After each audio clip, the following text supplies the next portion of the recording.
Hello mga kagoy-agoy, ito yung lumang chessboard ko. Mahilig po ako maglaro ng chess, kasi lang hindi naman tayo magaling. Basta marunong lang ng kaunti.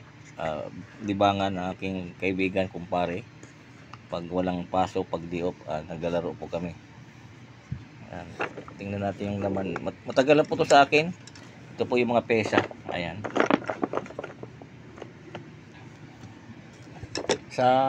Nung dito na ako sa Manila, dito na po ako natutong maglaro ng chess. Pero ang unang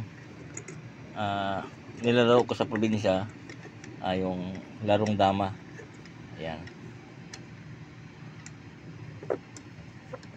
Tapos nung sa Manila na ako, dito na ako natutong maglaro ng chess. Nung nakaraang linggo, nawala kasi itong pesa dito. Nawala, kaya maglaro na kami ng aking kumpare, kaso nawala yung ibang pesa, kaya hindi kami makapaglaro kasi dapat kompleto talaga ang pesa na yan, 32 pesos lahat yan, itim tsaka yung puti o yellow ba yan, kulay na yan, kaya hindi kami makapaglaro. Gusto kong maglaro kami, bumili ako ng bago. Ito yung bagong binili ko. Ito po. Ayan o. Dalawa na sila.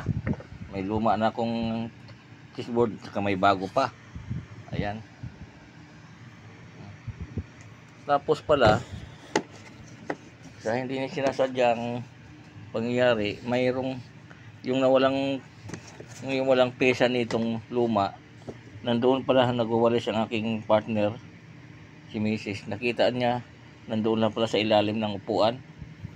Kaya yun, pwede na siyang paglaruan, kaso lang may bago naman ako.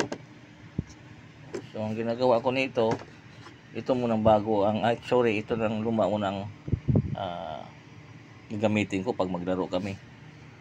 Yan, naging dalawa na tuloy ang aking chessboard sa sobrang hilig ko maglaro, kasi nung una umabot na kami ng gabi.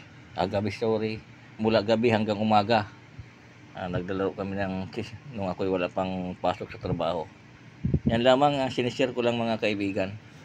Magandang libangan to, kaysa mag-inom-inom ka dyan. Mas maganda na itong maglaro na lang kayo ng chess, pampa-practice ng inyong utak. Yan. Salamat po. Mabuhay. God bless. Thank you po. Dalawa na ang chessboard ko, luma at saka bago. Ayan po. Maraming salamat. Kung sino marunong maglaro dyan, laro tayo. Pero hindi po ako magaling, tama lang po. Marunong lang ng konti. God bless po. Mabuhay.